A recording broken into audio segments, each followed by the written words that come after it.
A presença da secretária nacional dos Direitos da Cidadania, a doutora Luísa Najib Eluf. Doutora Luísa, boa noite. Boa noite.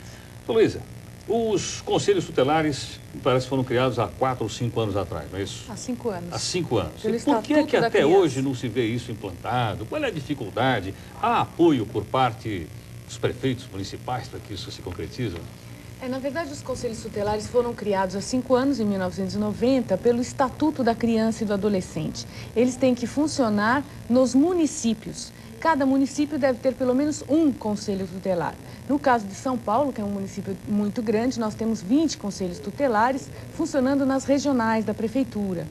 Nem todos os municípios do Brasil têm conselhos tutelares. Aliás, a maioria não tem conselhos. São Paulo já está um pouco avançada nessa implantação, mas é uma implantação difícil, porque os conselheiros têm que ser remunerados, eles têm que ser eleitos pela população, enfim, há todo um mecanismo de instalação eles têm que ser remunerados ou eles são remunerados? Olha, na verdade, o Estatuto da Criança e do Adolescente diz que eles podem ser remunerados, mas eles estão sendo remunerados em São Paulo pela prefeitura, porque eles são responsabilidade do município.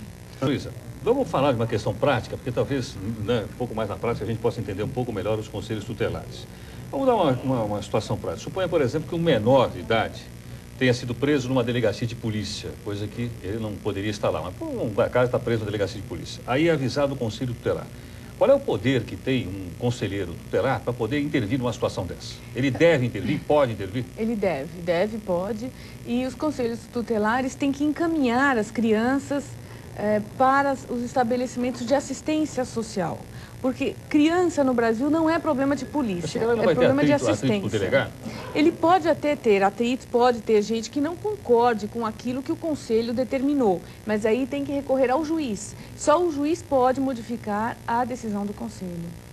Perfeito. Quer dizer que se ele for lá e requisitar a criança para levar para uma das instituições, ele pode. A polícia não pode se opor a isso.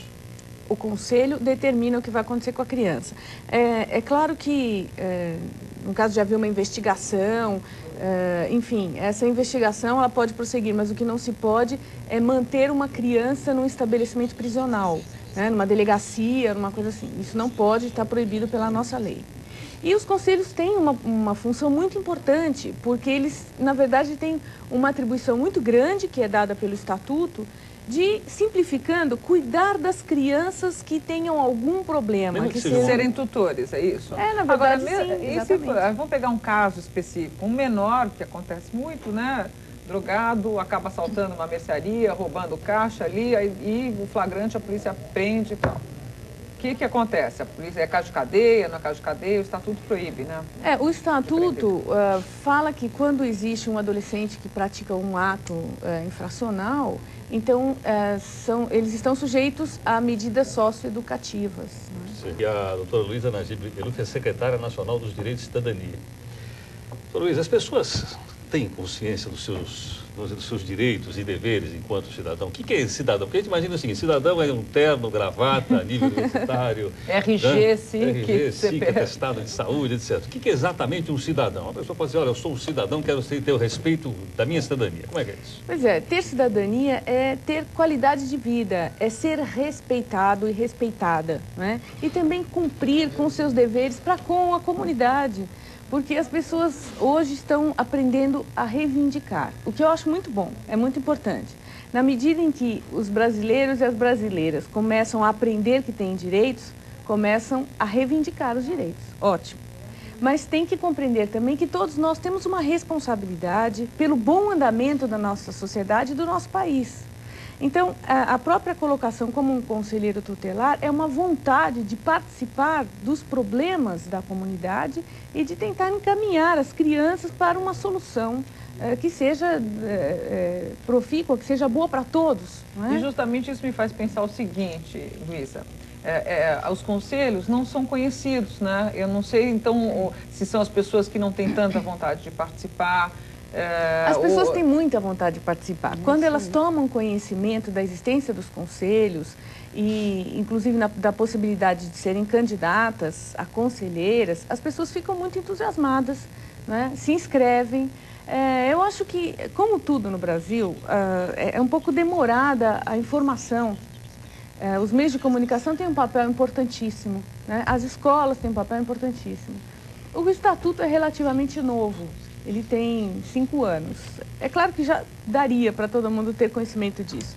Mas como nem sempre as coisas caminham como a gente gostaria, o que eu acho é que até o momento o que nós temos é razoável. Não é o ideal, mas é razoável. Quer dizer, a sociedade está se mobilizando. Eu acho que cresce a consciência da importância dos conselhos, da importância do Estatuto e da importância da cidadania. Veja, essa Secretaria de Cidadania, da qual eu sou titular no Ministério da Justiça, ela foi criada em janeiro deste ano. Então, né? vamos explicar isso, dona Terezinha, então, certinho. Também. Como é que funcionam os conselhos, as cidades que, eventualmente, não têm conselhos tutelares, o que elas têm que fazer para formar os seus não quer dar o conselhos? telefone? Para o pessoal poder tirar todas as informações? Então, eu gostaria de falar que o cidadã que está em casa pode participar quando vê aquele menino na rua, ou dormindo pela calçada, ou não indo à escola. Ele pode participar nesse tripé, que é Estado, sociedade e família. Então, agora, nessa eleição do dia 11, a sociedade vai eleger os seus representantes para ele agir em defesa dos direitos da criança. Qualquer um pode ir lá votar ou não? Qualquer um pode votar pessoa. com 16 anos. E qualquer um pode se candidatar? Daquele perfil? O credenciamento para se candidatar terminou. Teve uma fase. Agora é para votar. Só vai ficar para daqui 3 anos. Como é que eu fico sabendo onde é que eu vou votar? Moro Olha, lá na Vila Madalena. infelizmente, nós fizemos ofício ao executivo, a quem nós poderíamos fazer para que divulgasse essa eleição. Mas, infelizmente, não foi. Então, saiu agora... A prefeitura não ajudou?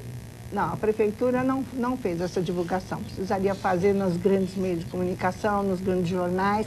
E o povo não vai saber onde que vai votar no dia 11. Então, qual é o telefone que eu uso para saber onde é que eu vou votar? Olha, nós pegamos aqui, né, remediar, porque não seria essa a atitude de uma cidade como essa, que deveria ser cidadã, né? Então, ou pode telefonar para o Conselho Municipal de Direito da Criança e Adolescente, 225-9077, ramais 2287 e 2208, ou para a FABES, que é a Secretaria da Família e Bem-Estar Social da Prefeitura, que é 574-6211, ramal 189. Essa secretaria... Deixa eu então repetir só o telefone. Então, olha, no caso, então, para as pessoas saberem o local para votar no dia 11 para os conselhos tutelares. Qualquer pessoa pode votar, tem apenas que levar uma prova de residência, isso, de residência. Leva o título de eleitor, né? Pode conta de luz também? Vai conta de luz para falar residência, porque se uma rua, por exemplo, a regional está ali, ele vai votar na regional que ele pertence. Mas ela vai escolher dentre quantos candidatos e quantos representantes? Lá estarão os candidatos, né, para que esse também foi um outro... Nós temos que fazer uma avaliação nessa eleição para a próxima, porque precisava fazer uma divulgação maior para a pessoa que for votar, saber bem quem é aquele líder comunitário, quem é aquele representante da defesa da criança, né? Mas vai ficar lá a lista dos candidatos que podem ser escolhidos. Geralmente, em que locais ficam essas urnas? Vão ficar em creches, vai ficar centralizado nas SURBs, que são 20 SURBs, que SURBs é a Supervisão Regional do Bem-Estar Social. Tem uma SURBs em cada regional. E esse telefone 574-6211, ramal 189, esse vai dar os locais de votação, que são pouquíssimos que nós conseguimos. Não há muita, assim, condição de muita gente se locomover de tanto. Continuando explicando um pouco o que é o Conselho Tutelar, que, como a gente disse aqui, muito pouca gente conhece. Aqui a gente tem perguntas de Vitória, de Porto Alegre, mais uma vez, questão pai. Eu queria dirigir à doutora Luísa essa pergunta. Em outras palavras, o Conselho Tutelar pode suspender o pátrio poder? Pode encaminhar um pedido nesse sentido, né? E inclusive, é muito importante que o Conselho Tutelar trabalhe com as famílias mesmo, né? Trabalha com a criança, mas trabalha com a família. Até para isso que ele foi criado. Acho que o grande objetivo do Conselho, de existir este Conselho e dessa nova mentalidade, dessa nova política refletida no Estatuto de 1990, é justamente essa. Trabalhar a criança, mas trabalhar a família e juntamente a sociedade também, né? Muito bem. Doutora Luísa Najib Eluf, muito obrigado pela gentileza, pela participação aqui no Opinião Nacional. Professor